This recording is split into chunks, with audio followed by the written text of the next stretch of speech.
Say It Loud Network presents Corner Table Talk. Welcome, everybody, to this episode of Corner Table Talk. Today, I am honored to have as my guest, distinguished writer and author of best-selling books, The Beautiful Struggle, We Were 8 Years in Power, Between the World and Me, which she won the National Book Award for, Water Dancer, and he is also a recipient of the MacArthur Fellowship, author of Marvel Comics, Black Panther, Captain America, and most recently, I read he is writing the screenplay for Superman, with J.J. Abrams directing. He is also a husband to Kenyatta and a father to Samari. Ta-Nehisi Coates, welcome, man, and thank you so much for taking some time out of your crazy schedule to join me here. Thanks for having me. Just for clarity's sake, I'll get in trouble if I don't say this. JJ is producing. We don't have a director yet. Ah, okay. So there's an opening, in other words. There's a job opening for somebody. Yeah. Well, thank you. So, Ta-Nehisi, I kick things off with what I call short order questions, just some things I like to just get a quick take from my guests on. So that's all right. I'm going to get things rolling on that with you. So what is in heavy rotation on your playlist these days? What are you listening to? You know what? That was that Isley, Earth, Wind & Fire verses happened the other day. Right. And I've been like going through the Isley Brothers catalog. And I knew this before the verses happened. And I tried to explain it to folks. But so this is 2021. The Isley Brothers had their first real hit in 1959. So if I have this right, you were talking about over 60 years, I think. Right. Of artistry, and that is remarkable for any artist. Yeah. Like that is a ridiculous achievement. And so I've just been going through, like, just thinking about like how that was like even like possible, you know. And that's just been the main thing. You know, our music is a big inspiration for my own writing. So it's been a lot of Isley. I mean, love Earth, Wind & Fire too. No shade to Earth, Wind & Fire. Yeah, no diss there. But you're right, man, about the Isleys. I mean, I think there's a case for them to be made for them maybe as one of the best bands of all time. And then you think about Jimi Hendrix joining them and Ernie Isley's guitar playing and how that just came up after that. I mean, it's crazy, right? Right. I don't know who else has done that, like, in pop music. I'm sure there's somebody, but I don't know who it would be. That is incredible. Yeah. Like, just like the catalog, it's a ridiculous catalog. I know, man. I love it.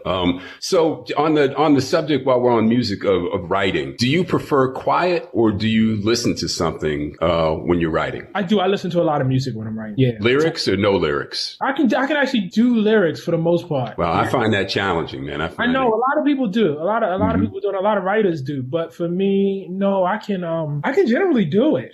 I can generally do it. Yeah. Well, that's why you make the big bucks, man. So what is your footwear of choice these days? I've seen you in some pretty fly kicks in various things I've seen you in. So I saw the ones you wore with AOC a year ago. So I think those are some fly Jordans. And so what are you wearing these days? That's a great question because basically, I'm a kid of the 80s in a period of, really, the Jordans come out, but there's a lot of violence associated with the Jordans in that period. Mm-hmm. So I couldn't, I wasn't allowed any Jordans, Air Max, anything like that. And I've basically been going back to my childhood, building this collection of Jordans and Air Max. It's pretty insane. And so, I generally tend to love the classics. So, I go for, any version of the first, the ones, for the Jordans, the same for Air Max, but I'm always on the hunt, always on the lookout. I can see that, man. And I love how you roll out to an interview in a cool sweatshirt. I see you in Howard stuff sometimes. Yeah. Like, man, this cat's on primetime TV in a Howard sweatshirt. You gotta have some clout. Yeah.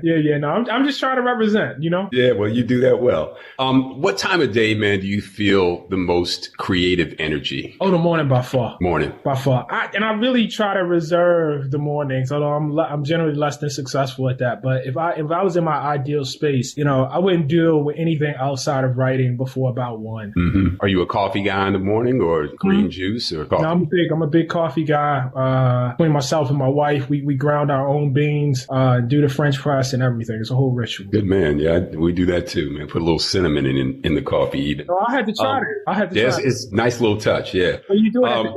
You do it at the end? I do it after we grind the beans. And when we have it ground, I then sprinkle cinnamon in before I dump the water in. Got it. Okay. Yeah. Okay. Is this already ground cinnamon or do you ground it like on already the spot? Ground. Yeah. No, okay. I haven't gotten that deep. I'm not grounding.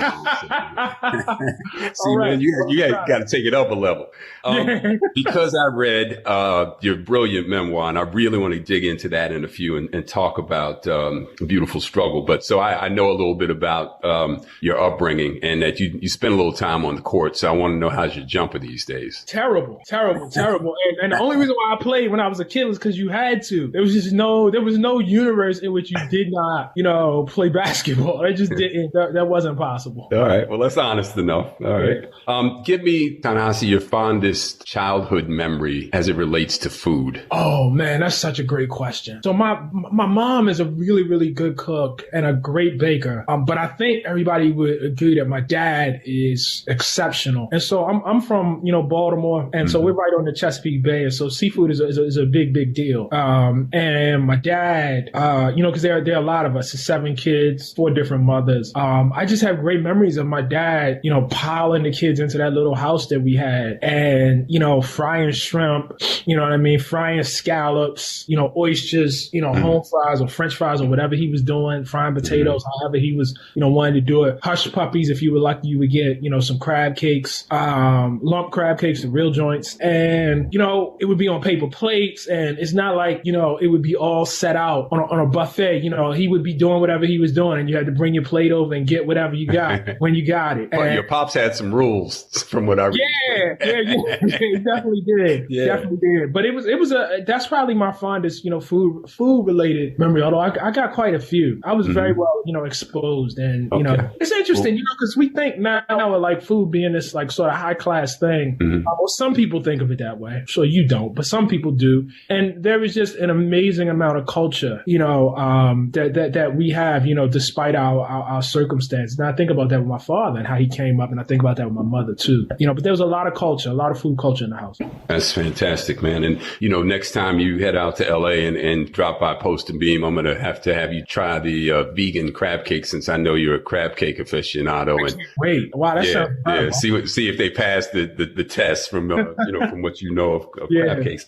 So I would normally ask guests to tell me about their favorite local dining establishments. But, I kind of feel like lately the sense I've gotten, you've been very low key this last year, man, and there's been so much going on. I don't know if we want to expose necessarily where you hang, although the business owners, I'm sure, would appreciate. No, I can do that. Okay. All right. Tell me your spots, man. Yeah, sure. Because what happened was when we had the shutdown here, and I guess, frankly, is part of the reason why I wanted to be here with you, even though I don't talk too much. I feel like, and I guess this goes back to what I was saying earlier about the food culture. I feel like food has been integral to my writing. I've had relationships with restaurants here in New York, that I love and, just adore. And so seeing, what happened, during the shutdown and seeing how little aid, frankly, that was offered, you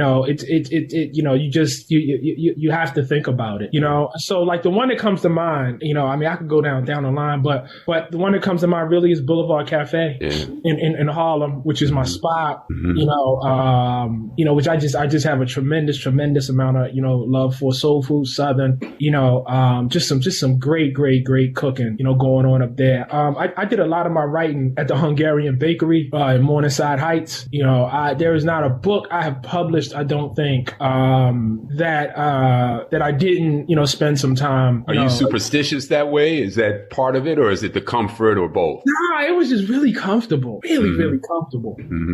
And maybe I've gotten superstitious now, but I don't know. I didn't, when I was working on the water dance and I was getting to the end, which I wrote a lot of at Rose Cafe, actually, a version of in Venice? In Venice, yes. Wow, okay, that's a great room, by the way, man, isn't it? It is. It's a great room. Yeah. And maybe that's what it comes down to. Like part of it is the room, you know what I'm saying? Like the vibes you get. But yes, I spent a lot of time there.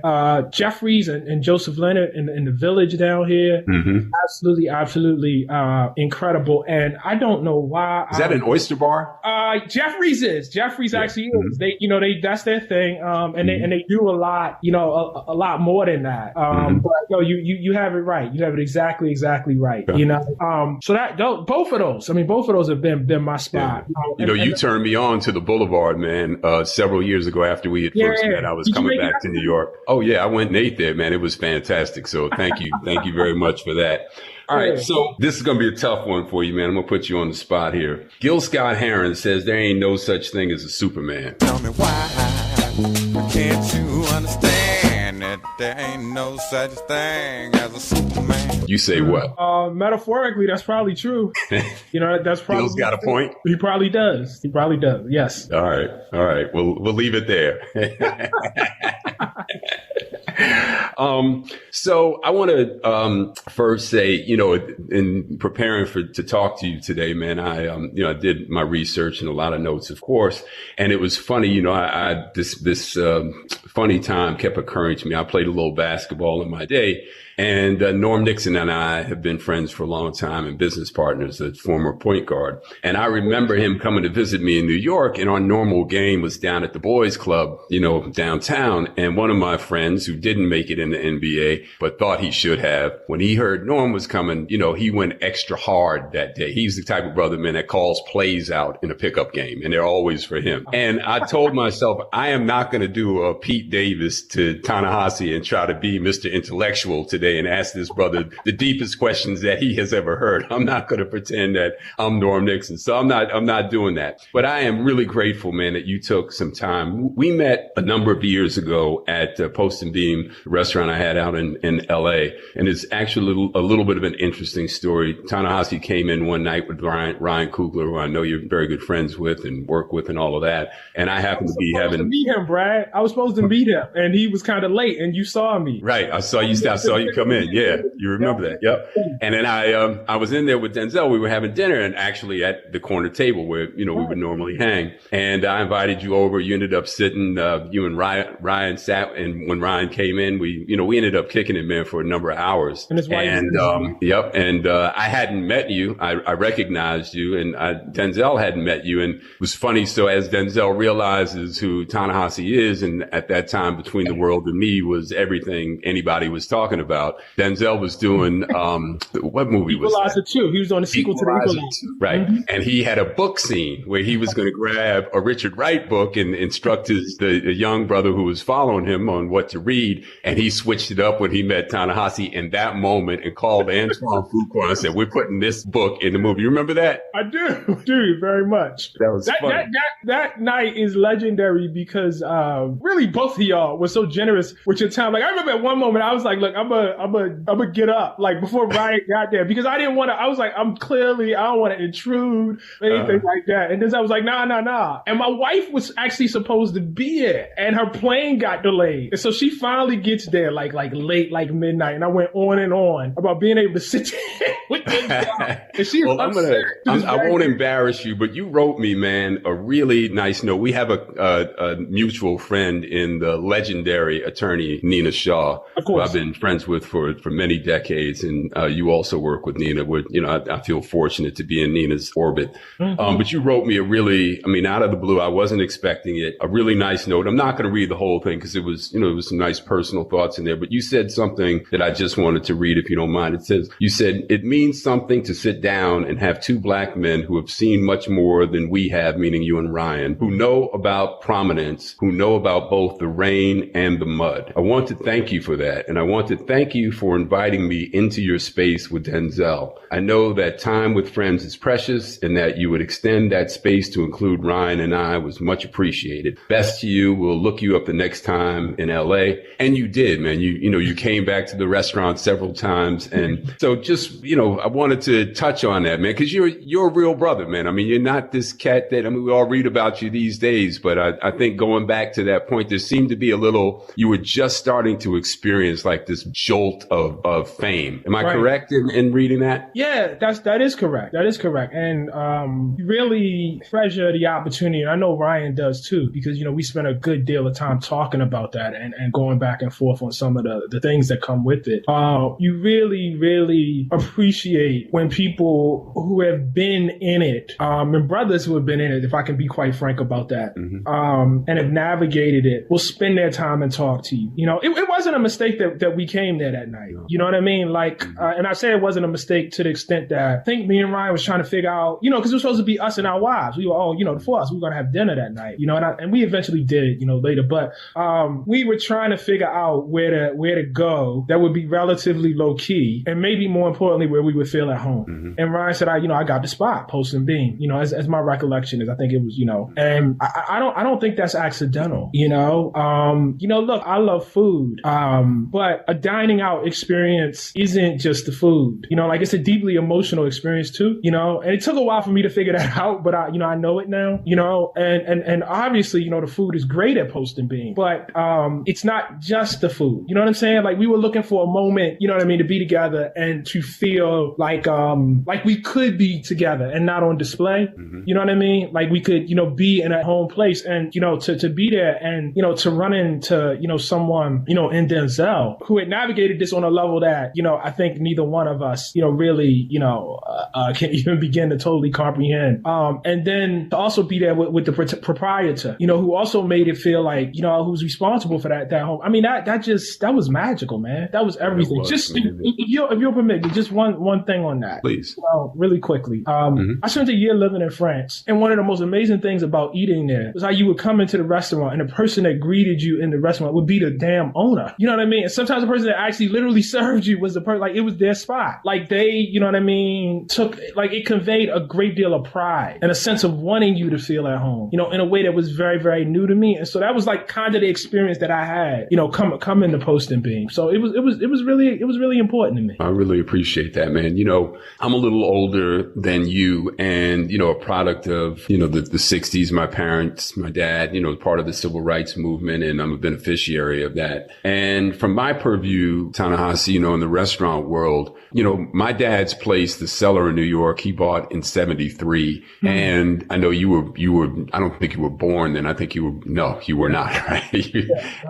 And so what I observed, and we had our clientele we were on the Upper West Side of Manhattan, and our clientele was almost exclusively black, like 98.8%. Where was it? Where was it? 95th and Columbus. Okay. Right? Okay. Yeah. And during that time, a lot of, I'll say middle class black folks had moved to the Upper West Side when Harlem got a little treacherous in the 70s, you know, through heroin and crack, you know, the streets were just not so cool. So businesses had moved a little bit south, and we had 4 black owned restaurant, bars, and nightclubs within a few block radius, right? And every Friday night you would see Art Blakely down the street. You'd have Keith Sweat, Melissa Morgan, Najee at our spot. We ended up going to comedy. I hired people like Chris Rock, Tommy Davidson, Phyllis Stickney. So you had this hub of black culture happening within a 4 or 5 block radius between 73, 74 and the mid 80s. Then what started to happen was places downtown. You had B. Smith, Shark Bar, Jezebel, other places. I opened a place a little bit further south, and black folks started to venture a little further south, right? And that's not to say that there weren't some. Cafe des Artistes got some fancy folks that went there. Ed Bradley lived not too far. So certainly black folks had ventured out. But as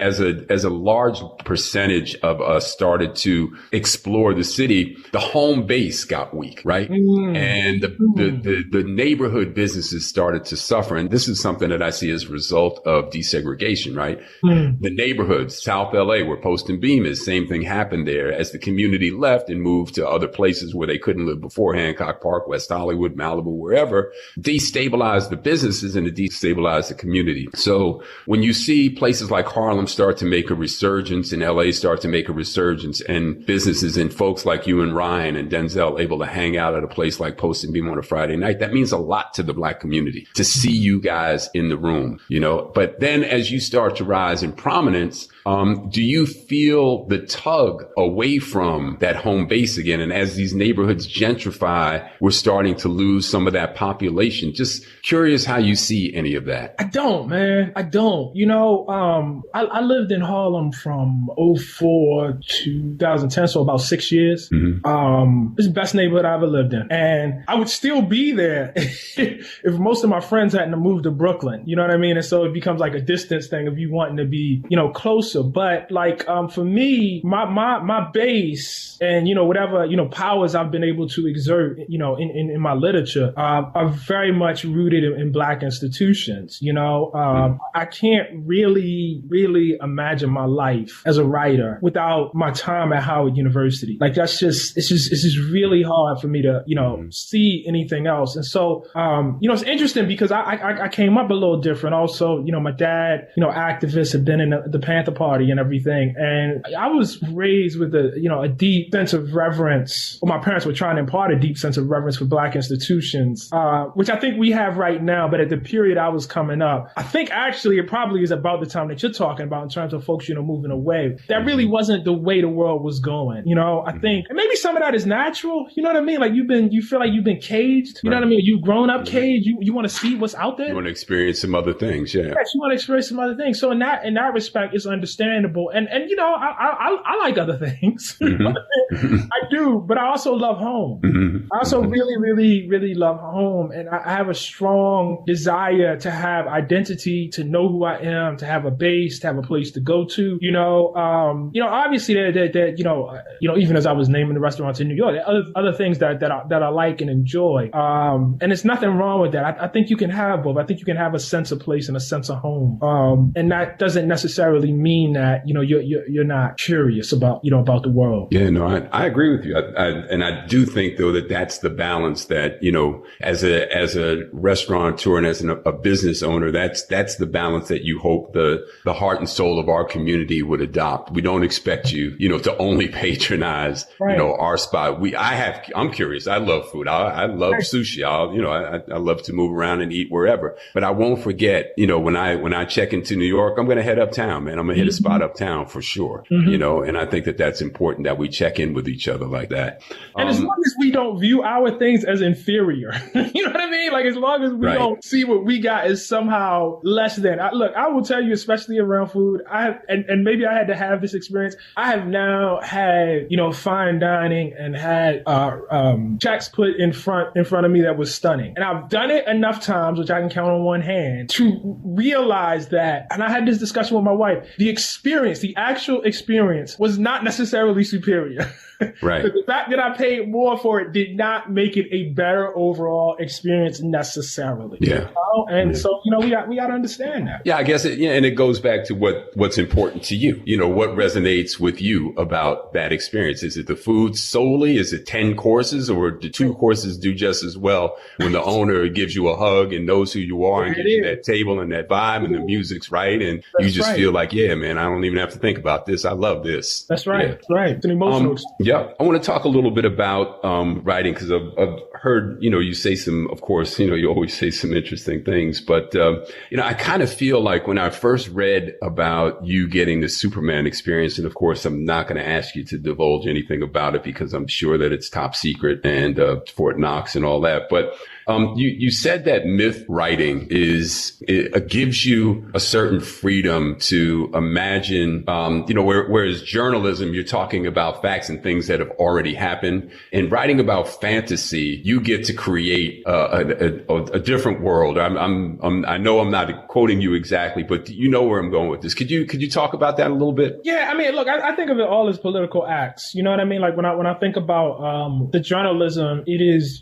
grappling mostly with things as they are, but I think largely our ways of seeing the world, our ways of deciding what we think is possible and what we think is not, lies in the realm of creative art, lies in the realm of myth, lies in the world of fictional storytelling. Like there's a reason why, and I think these things are related. We have certain impressions of Black people, and Gone with the Wind is maybe short of the Bible, the best-selling book in the English language. I think those two things are related. I think, again, how we see Black people is related to the fact that Birth of a Nation is considered, the most revolutionary. That got screened at the White House, right? It is. There it is. That has impact. That absolutely has impact. And so, like, even, over the past year when we've seen folks trying to take down monuments, there's one way of looking at that and saying, well, what is that going to do? Mm-hmm. But I actually would argue that monuments reflect who you deify and who you think of as heroic and who you think of, who you valorize and who you validate in your culture. And that in turn,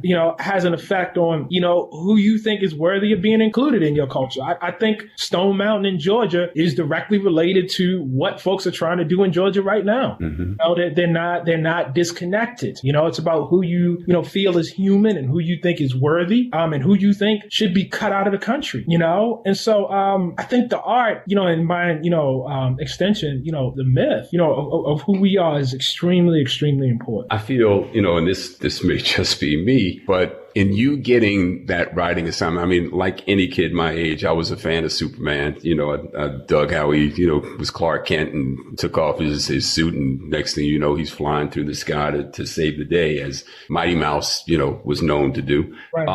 But in having you write this story at this time, being who you are, it almost feels to me like we're looking to you to save the world. What do we do? I mean, superheroes are known for justice, right? And kind of upholding the government's idea of what a crime is and solving that. But in terms of like solving society's problems of homelessness and all the, racial inequality, economic inequality, and all those kinds of big issues, that's not the job necessarily of a superhero. But I'm wondering if you feel any pressure that way, being who you are, to come up with some solution to the world's issues. I don't, oddly enough. I feel tremendous excitement. I feel tremendous excitement. I feel like it builds off of some of the other work, I've been doing. And I'm just really, really excited, which is not to say I don't have big expectations. I do. Sure.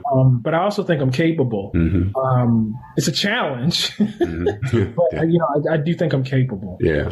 Well, I believe that too. I'm going to read something that you said, Ta-Nehisi, and get your reaction to it. And it kind of brought up for me, again, going back to the subject of music, but you said, looking out at the complexity, the tangled mess of the world, and trying to divine some sort of clarity, the highest calling for journalists is to try and explain why and to try to figure it out myself. I don't understand why either. I went out for a walk last night and I was listening to the Commodores, Zoom. And, the line, "I'd like to fly away." I've listened to that song quite a bit this past year. And, it just occurred to me that, the what lyrics do in a song, what music does in a song is kind of the same thing that you're talking about there, and trying to understand something and untangle it a little bit. Does music work for you in the same way? Do you see the analogy? Yeah, you know what it does? There are things that can't really be spoken or said. Like there are emotions that you feel. And, like for me, what I get from music is, like I had to write this story on Barack Obama. I was telling somebody this the other day, just as he was leaving office, and much of it was written, though not all of it. Much of it was written after the 2016 election, and there was like this sadness that everybody had. Everybody around me had, and everybody I was interviewing, for the story had, and I kept playing Marvin Gaye's "Distant Lover." Because I was like, there's a sadness here. And I was trying to explain this to somebody else just the other day. Like, there's a sadness. There's a feeling of what you thought this country could be. This moment feels like a loss to you. Like, it feels distant. And the tragedy of that, the feeling of that, the sadness of that is not something I, on my own, sitting in a room, felt like I could find the words for. And so in those moments like that, like I really, really turn to music, yeah, you know what I mean? Like when I feel like I'm not really capable of getting it myself. Well, I turn to music. You mentioned that Barack Obama, and I was curious because I'd heard you say something about, I think you were answering a question at NYU. You were on stage, and a woman asked a question that said, at some point she was going to think about running for office, and she'd like to recruit you, and you said, you need to stay as far away from me, or I need to stay as far away from you as possible. And I thought about that, and I wanted to ask you, because and again, going back to, the basketball metaphor, analogy, whatever, it reminded me for a moment of the relationships that referees might have with NBA players, where, they have to call the game, right? They have to call travel, walk, foul, whatever, call the technical, throw the guy out of the game, whatever it is, and have a lot of reverence for these cats, man. They see the athleticism and the prowess of it, but after the game, they can't hang out. They got to go their separate ways. Is that kind of the relationship that you were alluding to? Because you have to call these people on what they're doing. That's part of your job. Yes. And so I don't really hang out with them. I really don't. I haven't had a direct conversation with Barack Obama since 2016. And I'm not saying that like, hey, Barack, why don't you call me? I'm saying that like, that's as it should be. Mm-hmm. That is exactly as it should be, because once you start, becoming friends with people, like you really like, and I've had that. It's not like I would avoid, you know what I mean? Like, but if I thought something was becoming a friendship, I just would never comment or write about that person again. Mm-hmm. That would basically, disqualify me from, saying anything. That would generally be my feeling. And it doesn't mean that you hate the person or detest them. It's like you said, you have, a lot of times you have great respect, for the people, and you watch them do things and you think, my God, I could never do that. I'm talking about in a good way, like in a praiseworthy way, but you still got to make your calls and, write what you write. You need the space to do that. Yeah, I appreciate that. When you look back over the last year, and again, I did note that you were quiet. I know that you quieted yourself on social media, your own choice, of course. And you said some interesting things about what you thought about Twitter and how it just, kind of instigates arguing and it can be just very mean and that you felt that maybe it was better for you to just kind of step away from that kind of back and forth. But when you look back over this year, Ta-Nehisi, what stands out for you? What troubles you the most about what we just saw? I mean, I thought when Kobe passed away at the beginning of the year, obviously other things can happen, but what a terrible start to the year and who would have known what lie ahead for us in the coming months and what we would see right up until, the following this past year, January 6th and the insurrection at the Capitol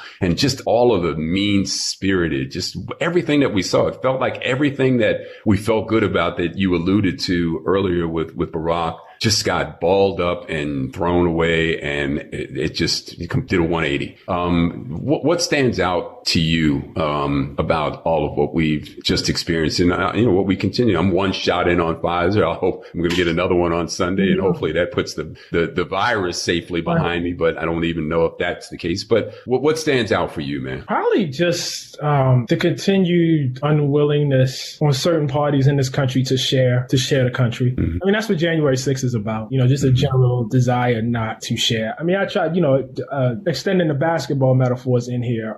If LeBron says the only foul calls I'll respect are the ones that, go against the other squad, like I'm not respecting any other call well, you can't have a game then. Right. You can't, like if players say, listen, we will only respect calls that advantage us. And when they don't, we want to see changes. You don't have an NBA. Mm-hmm. You just don't. It all falls apart, because there's no uniting thing that, allows folks to respect, what I mean, what's going on. And so and that's the situation we kind of have, is, unless the call, it goes in my direction, I'm not going to respect it. It's fraud, if that's the case, you really be that media, be that election officials, secretaries of states and, states throughout, the country. When you got a situation like that, you begin to fear for the exact nature of a country that you have or whether you even have a country at all.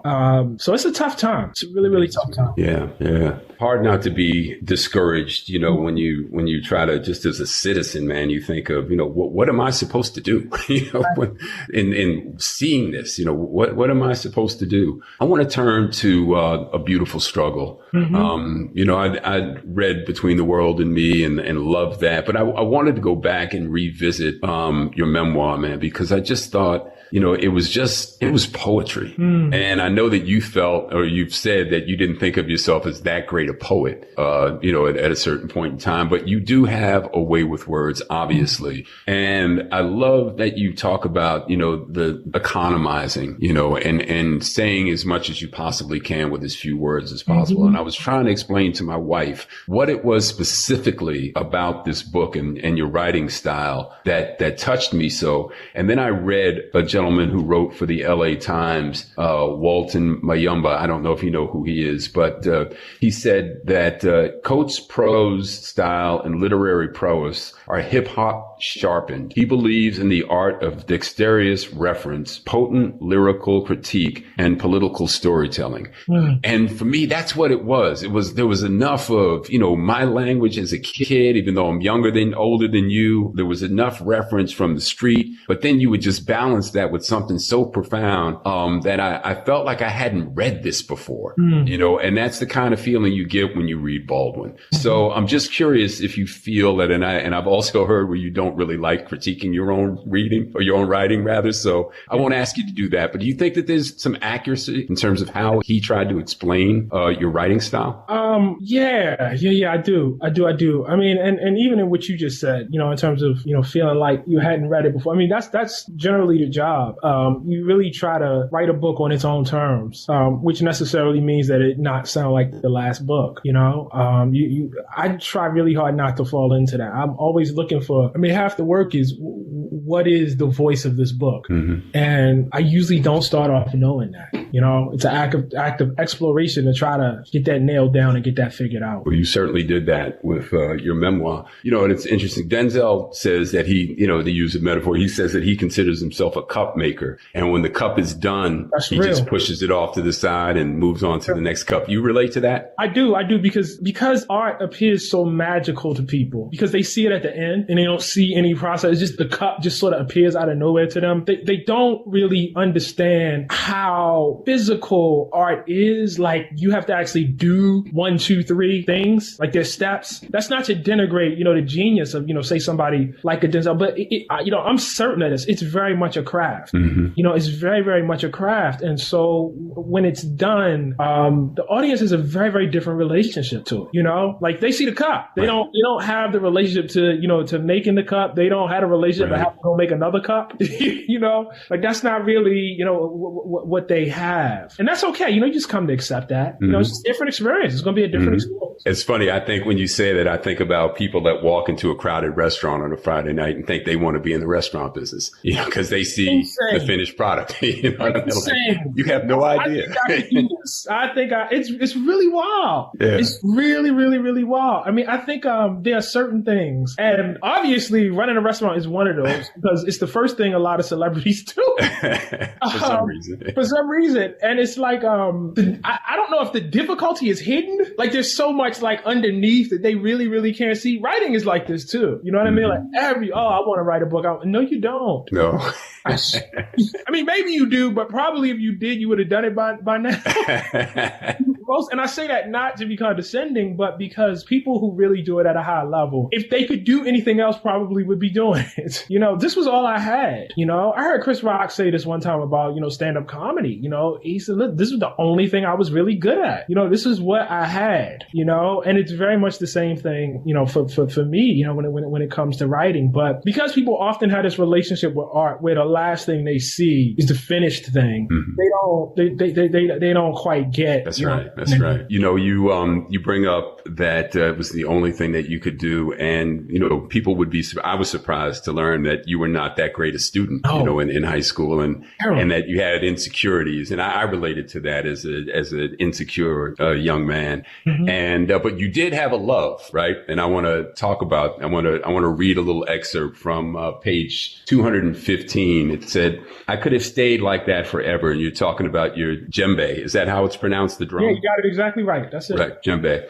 Drumming my way in and out of various corners of Baltimore. I did not know where it led, but I would have slept on heat grates, worn scraps and overalls, shaken my cup down on Charles Street, and dined in the basement of churches if I could have just left things the way they were. My talent was second tier, and I knew I would always be a workman, a support player for someone else's glorious show. But I was so in love, and so the spirit, I just did not care. Did you love the drum that much, man? And I mean, I relate that to basketball. I didn't take me as far as I wanted, but I sure did love that game, man. Right. And maybe, obviously there are people who are not going to be, Jordan or Dr. J, and that's okay.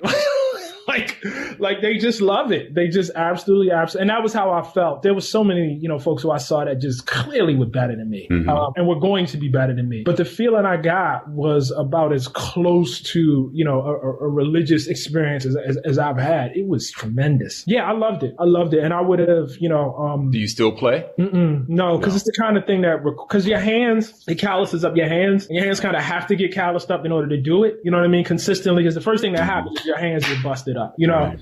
And so it's not like a thing, you can really dip in and dip out on. But I would have stayed, but my parents were like, you got to get out. You got to see some things, and if you decide you want to come back to this, fine. But you really, there's something out there for you. Yeah. You can't make this decision at 17. Like they just wouldn't allow that. Folks, I know were very instrumental in continuing to steer you in the direction that they did towards Mecca, where you ended up. I want to talk just before we go here. I watched a conversation that you had with AOC recently, man. And I have to say, I mean, I've been a fan of hers, but that is one sharp young lady. Boy, she has some things to say, man. Would you not agree? I definitely agree. And this doesn't, I think, come across because, I don't even want to say her media depiction, but I think because she's so far outside of the, although increasingly less so, out of the mainstream, because she's such a bomb thrower, she is like as you said, sharp, you know what I mean? And self-considered and not about, weirdly enough, like the spotlight and that sort of thing.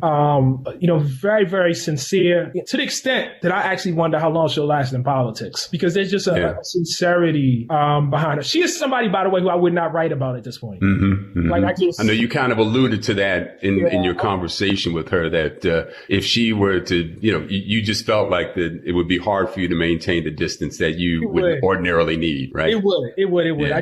I just wouldn't, I'm too big of a fan. I'm too big of an. Let me read you a couple of things that she said in that conversation, get your quick reaction to. This one just really caught me. No one ever makes $1 billion. You take $1 billion.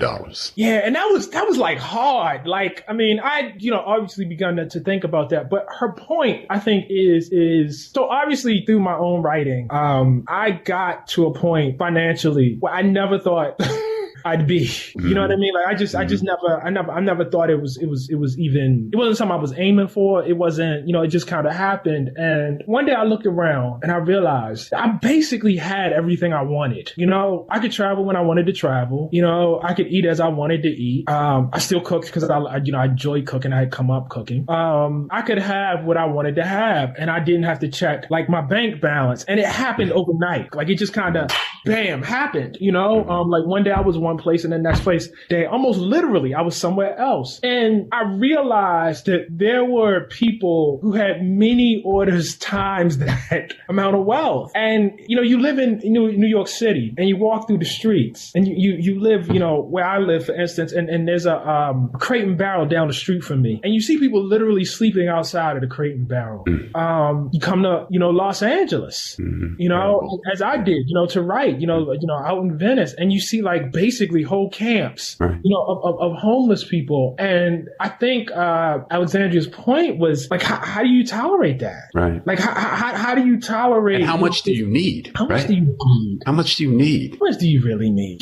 Like that to me is like, how much do you really, like, at what point is it just superfluous? It's like, I have a table full of food over here. There's no way I can ever eat all of the food I have on my table. And I'm literally looking out, across my dining room, and there are people starving on the floor. Right. And then I wonder, what is the cost? This is what Baldwin would say. What is the cost ethically to you and morally and spiritually to you to sit at that table and look out and see people like that? Like, what do you have to do? What blindness do you have to embrace? How does it ultimately cognitive dissonance, right?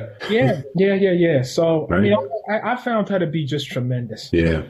One other thing she said that makes me actually think about you, and I think this was an answer to what, maybe your future plan question. And she said, I have less of a plan. I'm more waiting to see what the plan is for me. Yeah. And I think about you in that context. It just seems like your destiny is unknown, as all of ours are, but you have a high calling here, man. Do you feel that? You know what I have had to accept as a person that's not particularly religious, that I'm really not in control. Mm-hmm. I'm in control to a degree, but it's really not up to me. Mm-hmm. And part of that is there's a thing that maybe you think you're doing in a way that you think you're being in the world, but you really, if you're doing it right, can't really see how other people see you or how the world sees you, and so you can't really see what your effect is going to be, or what you're called to. So no, I've had to accept that my plans are kind of Well, it's part of that untangling of that mess that you talk about, man. The ability, and you said something really cool about teachers, and the talent of that it takes to teach, to understand a subject so well that you can teach it. So people had that thing that say, those who can't teach, and I think those people have never taught. Right, they got it completely wrong. Yeah, they got it. Teaching is a thing. Teaching is a thing. So I want to wind down here, Ta-Nehisi, and I'm going to just run kind of a concept, an idea by you here. So Miles Davis was once asked, "Is there a black aesthetic?" And he said, "Don't ask me, ask the Beatles." And great answer, right, Miles? He said, "Don't ask me, ask the Beatles." So I've recently been doing some writing about restaurants and the black culinary journey and what have you. And I wrote an article recently that was titled "The Black Restaurant," about the black restaurant experience. It was titled Peasant Food, but it's trying to define as a black restaurateur what a black restaurant even means. And I'm curious if you can put into, words, your thoughts about aesthetically what a black restaurant conjures for you. Wow, that's a great question. Oh, man. The only thing that really is coming to mind is home. And maybe that would be different for different people. And I'm not even speaking of like the cuisine necessarily or what folks are cooking, but I know that's why I go, I know that's my expectation, maybe to recapture some of that feeling that I talked about earlier, with my dad and, all the kids. I want to go places that, my brother feels comfortable and feels at home at, that's probably a woefully insufficient answer. No, not at all. Because I think if we succeed at that, at giving you that home feeling, whatever that is success. That's what we want. There's Sylvia's has this little bar, Sylvia's and home. They got this little bar in their dining room. And whenever I am lucky enough to be seated there, one of my best friends is friends with the family. It's like the greatest seat in the world.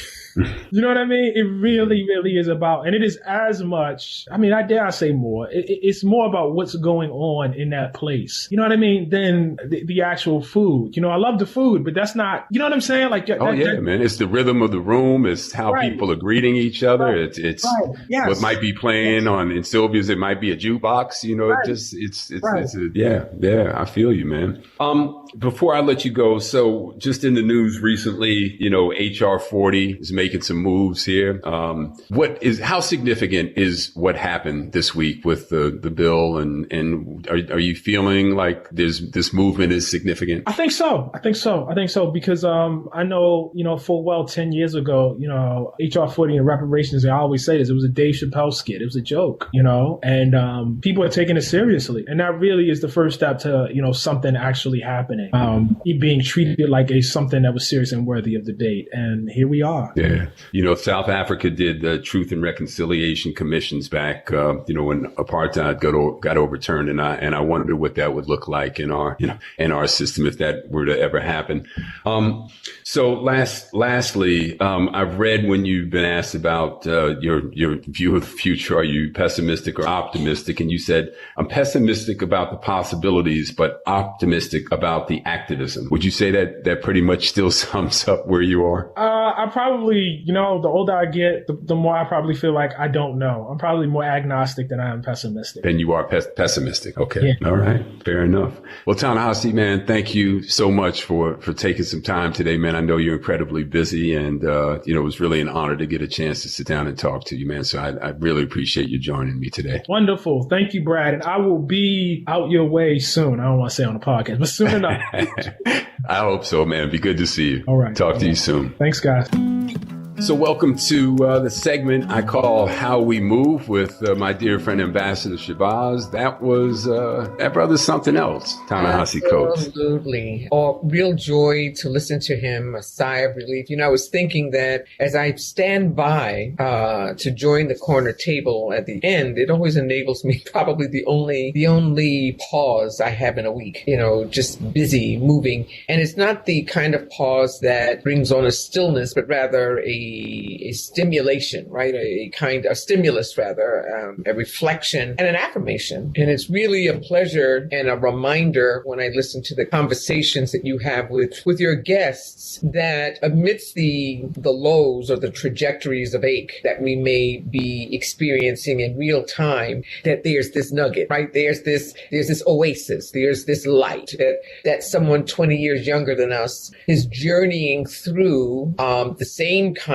of hurdles and coming out on the side that has an exhale and that is able to articulate it to 2 or 3 generations, enabling us to have him and him ever evolving, just evolving all the time. When I think about how long I've watched him, it's a different conversation I heard today. I mean, it's still the him of him, but it's the evolutions that he claims, and diving into things of interest and steering clear of things that are not of interest, and being very emphatic about where he is at any given time. I think it's great for this newer generation to hear someone not just follow the way, but be the way. Yeah.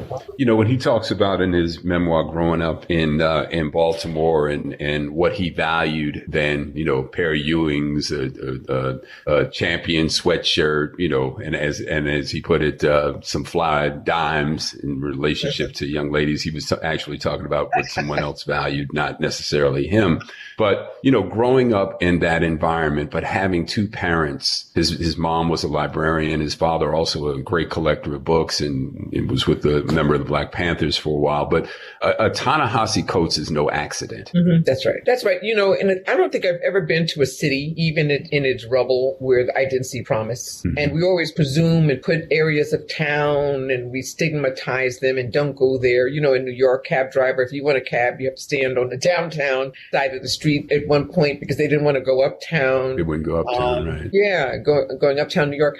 And I always hear things about Baltimore, and yet I know Baltimoreans that I think are just dynamic. And maybe it is about the challenge in the space that really does shape that diamond, right? That enables that birth of innovation to come through. I mean, should it be easy? Should everything be flat? Should we flatline and expect there to be some kind of gift to emerge? My grandson and middle grandson was not surprising to us, but was accepted at all of the colleges he applied to. And he had people steering him away from Baltimore, yet Baltimore is what he had his eye on at Johns Hopkins. And it was ideal for him. I wasn't apprehensive. I was mindful because of what's going on in America. But I knew for what he wanted to do with majoring in chemical and biomolecular engineering, it's the only place for him to be. Mm-hmm. So it's like, what did I consider it, the rubble or the danger zone, or is it the place where he would emerge, Baltimore? So you could talk about Baltimore in the negative, but there's always going to be this positive. And we need to not allude. I think in your interview, you talked about places where people have warned us not to go, and on the other side of that barrier, I'm here in Louisville, Kentucky, and the whole area where Muhammad Ali lives is, when they're touring you or you come here to live, they say, and don't go west of 9th Street, from a New York perspective, you say, well, what's on 10th Street? Right. That's exactly where I'm going. And, when I went there, I realized it's just forgotten. I said, and strangers that come, go. And I have these 3 young people who are now unearthing stories and narratives and bridging the gaps. And just today, we were talking about those who laid the grid, those who are living amongst us who are seniors, and those that are their age, and how that baton gets passed and what emerges from a space that people kind of identify as the no man's land. And then you have something like a Ta-Nehisi Coates, not once, 1 year, not 2 items or books, but someone you actually pause to listen to. I couldn't wait to come on here today. I was hoping that I could be smart enough to talk about him. And I think for me, just listening to his authenticity, which is even more significant than one's intellectual prowess, it's just their genuine nature and what he gives. And then his, of course, his literary ability to convey and translate. And listening to you prepare also was exciting for me because I didn't get to read or do that much advanced work, but knowing that you were diving into it and how it was moving you in preparation was exciting for me, which means that it's a book on hold when I can pause again.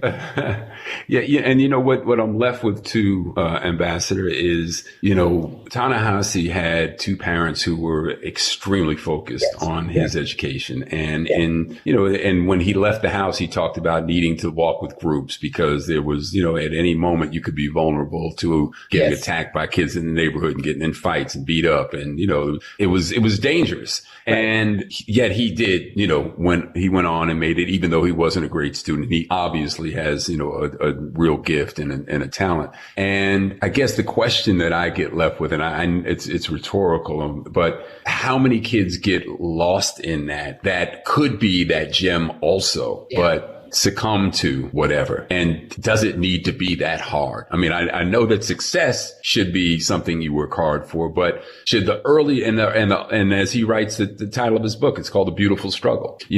So for him, it has been that, but there are a lot of struggles that don't end up so beautifully. Oh, notwithstanding. But, I think that depending on whose hands we're in, we know that at home he had his parents, but who was at the school? And how do we determine what smart is? I'm around academia all the time, and I wasn't a dyslexic student, yet brilliant, right? So people think that's an oxymoron. It's like having the knowledge, understanding it, but then waiting for someone outside of you to affirm it, right? So he was always a good student, but according to whom? Obviously, he was a good student because we are the beneficiaries of that which he absorbed. So if the standard of good or right or correct or bright or whatever those things are based on someone from outside making that assessment of us, then we're never going to have the title of being the best, the smartest. Ali had to pronounce it himself, say it himself, and he was asked not to say it. So I think we all have that capacity to be exactly who we are to be, and it's the atmosphere we're in to assure it, to affirm it, to make sure that it happens, that it's not blocked. Being my age now, I'm enlisted for that. I'm entrusted for that. But between 20 and 40, when I was navigating my own way,